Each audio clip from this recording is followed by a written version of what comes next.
ایک تاثیر بڑی عجیب ہے کہ اگر چاہتا ہے کہ چشمہ آب حیات کے اسرار کھلے اس کے اوپر، کہ آب حیات کو چشمہ اس کے اسرار کیا ہے، وہ کیا راز ہے، اس کے حقائق کیا ہیں، وہ اگر چاہتا ہے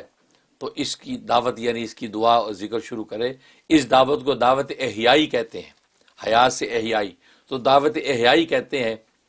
دن اور رات میں 7,000 مرتبہ اس کا ورد کرنا۔ دن میں کسی وقت 7,000 پڑھے اول آخر ایک مرتبہ سورۃ فاتحہ، رات میں کسی وقت میں 7,000 پڑھے اول آخر جو ہے وہ یہ سورۃ فاتحہ یہ کرے، اور یہ جو ہے 7,000 ٹائم پڑھے، اور یہ صرف اس کو جو ہے 15 دن 2 ہفتے کرنا ہے، 15 دن تک یہ پابندی سے کرے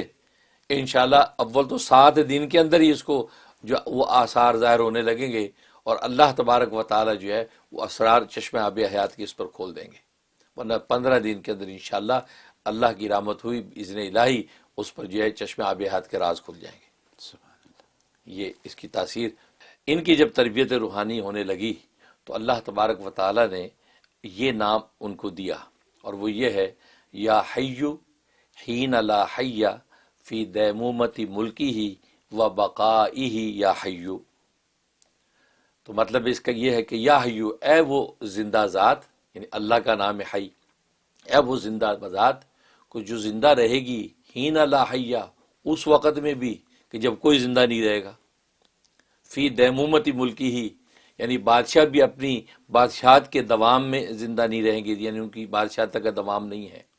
وہ بقائی، ان کے وجودوں کا بقا بھی نہیں رہے گا، سب فنا ہو جائے گا، اس میں ایک باقی رہے گا، وہ اللہ تیری ذات ہوگی۔ سبحان اللہ۔ یہ ہے اس کا مطلب۔ تو یا حی حین لا حی فی دیمومت ملکی ہی و بقائی ہی یا حیو،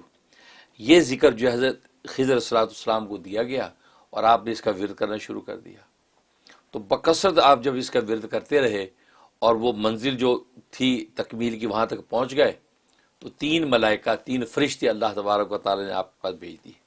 وہ ملائکہ آئے، انہوں نے کہا کہ ہم یہ جو ذکر آپ نے پڑھا اس کے موکل ملائکہ ہیں، اب ہم آپ کے تابع دار ہیں، کوئی بھی معجزہ جو ہے وہ ظاہر کرنا ہو، کوئی بھی تصرف کائناتی چیزوں کے اندر کرنا ہو، تو ہم جو ہے اس میں آپ کی تائید و نصرت کریں گے اور وہ پائے تکمیل تک پہنچائیں گے۔ چنانچہ وہ فرشتے آپ کے ساتھ ہوئے، اور اس طریقے سے ان فرشتوں نے آپ کو جو ہے آب حیات پلایا، یہ چشمہ آب حیات کا جو ہے اس کا پانی آپ کو لا کے پلایا، تو لہذا آپ کو اللہ تبارک و تعالی نے حیات جاویدانی عطا کر دی۔ چنانچہ اس لیے حضرت خضر علیہ السلام آج بھی زندہ سلامت ہیں۔